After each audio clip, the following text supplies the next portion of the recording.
வணக்கம். விடுதலை ராஜேந்திரன். தன்னுடைய ஆன்மாவை சுத்திகரிப்பதற்காக தியானத்திற்கு கன்னியாகுமரிக்கு மோடி சேர்ந்து விட்டார். மோடி வருகைக்காக பல்லாயிரக்கணக்கான போலீசார் குவிக்கப்பட்டிருக்கிறாங்க. 10 IPS அதிகாரிகள் பாதுகாப்புக்காக நிறுத்தி வைக்கப்பட்டிருக்கிறாங்க. கன்னியாகுமரியில் இந்த இடத்துக்கு பார்வையாளர்கள், சுற்றுலா பயணிகள் வருவதற்கு கடுமையான கட்டுப்பாடு விதிக்கப்பட்டிருக்கிறது. விவேகானந்த மண்டபத்திற்கு இந்த 3 நாட்களுக்கு சுற்றுலா பயணிகள் எவரும் வரக்கூடாது என்று தடை விதிக்கப்பட்டு இருக்கிறது.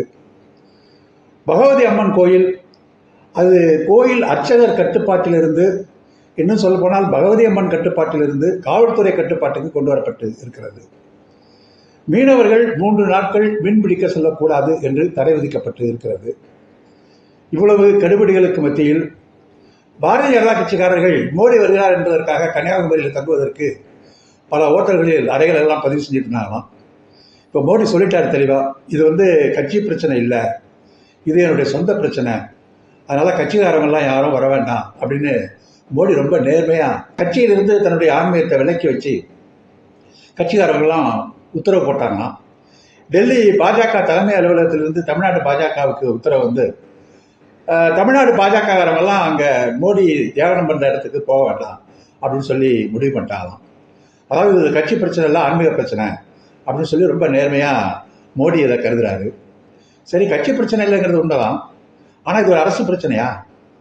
அரசுக்கு இதுக்கு சம்பந்தம் இல்லை அப்படின்னு மோடி சொல்லியிருந்தாருன்னா இன்னைக்கு இவ்வளவு 1000 போலீஸ்காரங்க அங்கே குவிக்க வேண்டிய அவசியம் இல்லை, பாதுகாப்பு படை குவிக்க வேண்டிய அவசியம் இல்லை, IPS அதிகாரிகள் 10க்கும் மேற்பட்டவங்க இருக்க வேண்டிய அவசியம் இல்லை, கோயில் கட்டுப்பாட்டை போலீஸ் எடுக்க வேண்டிய அவசியம் இல்லை.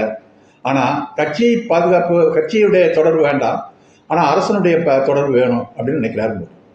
இவர் ஒருத்தர் ஆன்மீக சுகம் பெறுவதற்காக நாடு முழுவதும் இஸ்லாமிய வெறுப்பு, மிக மோசமான மாநிலங்களுக்கிடையே உள்ள பகைமையை வளர்த்து விடுதல் என்ற பிரச்சனைகளெல்லாம் பேசிவிட்டு, பொய்யை பேசிவிட்டு, உண்மைக்கு மாறான அப்பட்டமான பொய்களை மக்களிடம் கட்டவிழ்த்து விட்டு இப்போ நான் தியானத்துக்கு வரேன்னு சொல்லி ஒரு பெரிய நாடகத்தை சொல்கிறார். அதுவும் தன்னை கடவுளால் அனுப்பி வைக்கப்பட்டவர் என்று சொல்லிக் கொண்டிருக்கிறவர் இப்போ விவேகானந்தரின் சீடராக மாறுவதற்காக இந்த யாகத்தை நடத்திட்டு இருக்கிறாரு.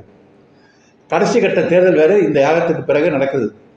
அப்போ ஒவ்வொரு வாக்காளர்களுக்கும் மோடி எவ்வளோ பெரிய தியானம் பண்ணுறாரு, எவ்வளோ நேர்மையான ஒரு மகானாயிட்டாரு அப்படிங்கிற செய்தியை வாக்காளர்கிட்ட சொல்லி அதையும் ஒரு வாக்காக மாற்றலாமா அப்படின்னு ஒரு நாடகம் நாட்டில் அரங்கேற்றி கொண்டு இருக்கிறது. ஆக அரசு அதிகார ஆதரவோடு தன்னை சுத்திகரிப்பதற்கான ஆன்மத்தை நோக்கி மோடியினுடைய தியானம் இன்றைக்கு பயணித்துக் கொண்டு இருக்கிறது. இது அவருடைய தனிப்பட்ட ஒரு பக்தி என்று எவரும் சொல்லிக்கொள்ள முடியாது. அரசு சார்பில், அதுவும் தேர்தல் நடக்கின்ற நேரத்தில் தேர்தல் விதிமுறைகளுக்கு மாறாக இப்படி ஒரு தியான பிரச்சாரத்தை வாக்காளர்களிடம் கடைசி நேர வாக்குப்பதிவின் போது கொண்டு செல்வது நியாயம்தானா என்று எதிர்க்கட்சிகள் கேள்வி எழுப்புகின்றன.